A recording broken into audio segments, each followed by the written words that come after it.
So this is the drill press sharpening system from Taylor Toolworks. This is the 6-inch version of it, which is $50. I had everything to make it myself already, and because I'm a little bit of a skeptic and I wasn't sure how well this is going to work, I decided to make it myself. So here's what I did. I started out by cutting two 6-inch acrylic discs. I had some steel which I turned down. That's a 1/2 inch at the top, so it fits into my drill press. I used a flathead screw recessed into the bottom. I've got 150, 220, and on the bottom this one I have 400, and then a leather stropping wheel. As you can see, the shafts of these are two different lengths. That was unintentional. I actually broke off a 1/4 tap in the hole. I could not get it out, so I had to cut it shorter instead of making a new one. It was a lazy way. Then I made this thing just out of some scrap material. It's somewhat of a replica of the one on Taylor Toolworks. It's cut at a 25-degree angle, and then the chisel slides up against the stop there. And then the important thing is at the bottom that the thing is high enough so that the bottom of the chisel doesn't hit the table on the drill press. So now once I get the table raised up to the right height, you can see I have a beater chisel that I use actually for the construction of this building. It's in pretty rough shape. It got wet several times, and it's one of the few chisels I had that was in bad shape. So I went ahead and used that one to start this process. First I'll get some of the rust off the back of it, and that's 220 on the bottom, so it's in pretty good shape relatively fast. I sped this up a tiny bit because I did have to spend some extra time on this one because it was in such bad shape. As far as the angle, it really wasn't at 25 degrees. I had to take quite a bit of material off to get the 25-degree angle reestablished. So then after just a little bit more time on the 220 wheel, after removing a lot of metal, I finally got it. I inserted the other spindle, and that's 400 on the bottom, and very quickly I was able to clean that up. And then a little bit of time on this drop, and this chisel's fixed relatively quickly, especially the back. I don't know if anybody's ever spent time flattening the back. That was crazy fast. And then a little demonstration, it cuts like a razor pretty easily through this paper.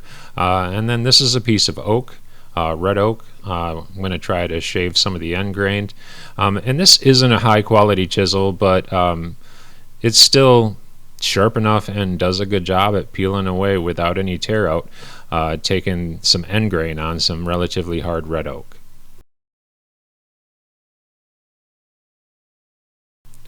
Alright, so now I'm going to show you this in real time. Here's another chisel. Hopefully you can see how dinged up the end of it is.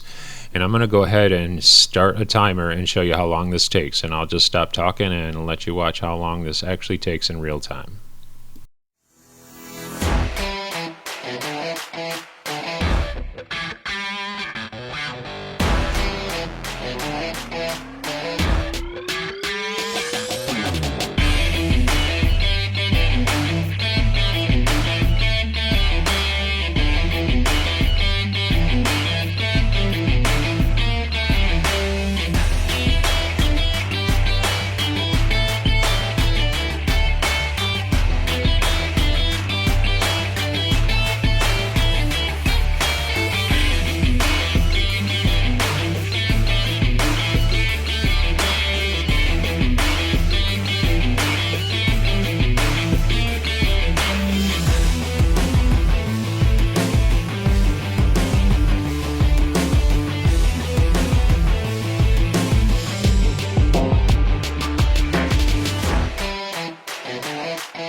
right. In real time, in under 2 minutes, I took that chisel from being all dinged up to really sharp.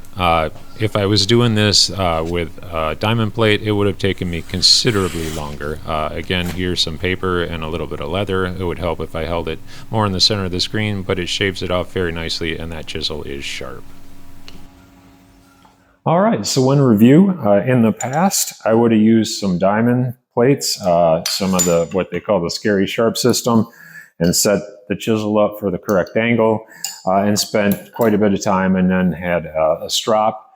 I would guess it would probably take me 5 to 10 minutes, depending on the state of the chisel. And if it was really bad, even longer, I would have to spend quite a bit of time on the 300 grit just to tune that up. But this, less than 2 minutes to take a kind of pretty rough chisel and make it usable again, and very sharp in very short order.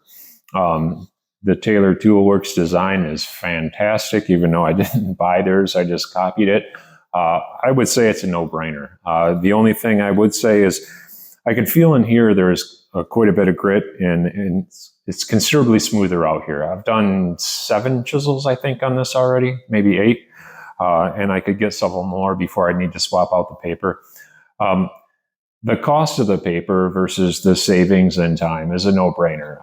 This is a fantastic system, and I can say, even though I'm not endorsed by them in any way, I would go after this and spend the $50 and get their system. It's fantastic. So, hey, thanks for watching, and I'll see you next time.